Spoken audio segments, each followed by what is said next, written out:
oligarki di balik tirai kekuasaan. Tidak semua kekuasaan terlihat di panggung. Sebagian justru bekerja di balik layar. Ia tidak tampil dalam pidato, tidak muncul dalam kampanye, tidak berdiri di mimbar negara. Namun pengaruhnya menentukan arah kebijakan. Di sanalah oligarki bekerja. Oligarki bukan sekadar tentang orang kaya. Ia adalah pertemuan antara kekayaan dan kekuasaan. Ketika keputusan negara mulai dipengaruhi oleh kepentingan segelintir kelompok, maka demokrasi perlahan kehilangan maknanya. Rakyat memilih pemimpin, tetapi kebijakan ditentukan oleh mereka yang memiliki modal. Dan tanpa disadari, negara berubah arah.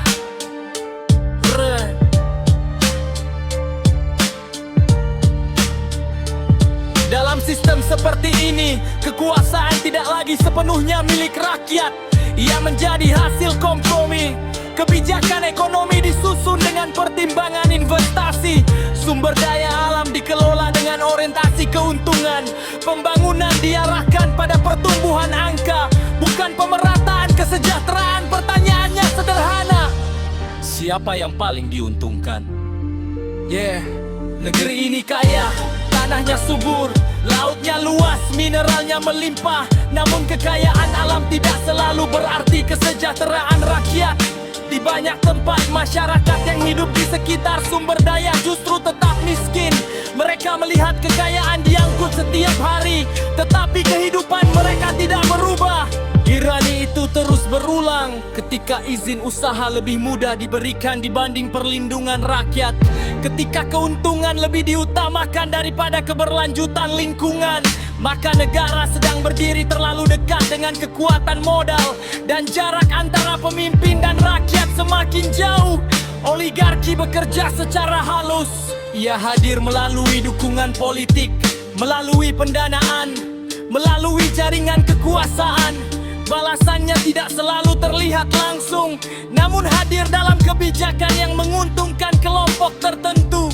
Rakyat jarang mengetahui prosesnya, tetapi merasakan dampaknya. Harga naik, akses menyempit, kesempatan semakin terbatas.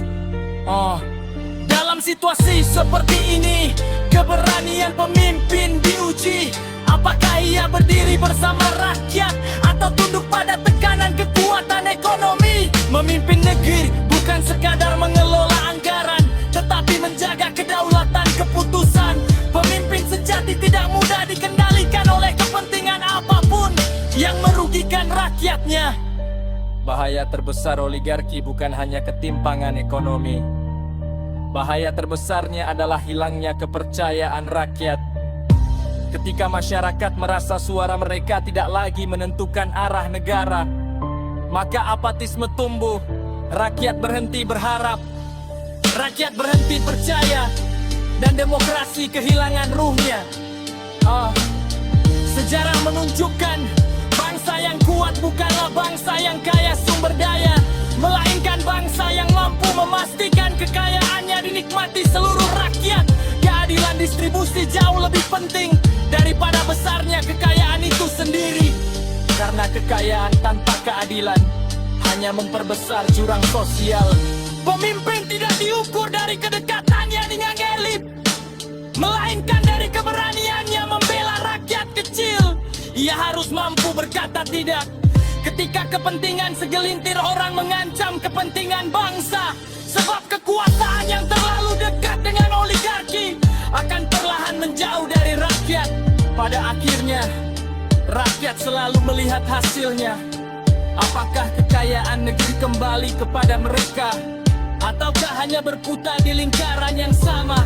Pertanyaan itu akan terus hidup selama ketimpangan masih terasa nyata, dan sejarah akan mencatat siapa yang menjaga amanah rakyat dan siapa yang menyerah pada kekuasaan di balik tirai. Sejarah menunjukkan bangsa yang kuat bukanlah bangsa yang kaya sumber daya,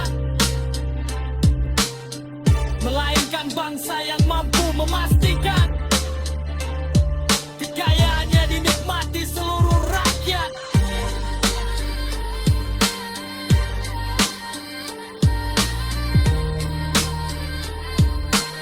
Keadilan distribusi jauh lebih penting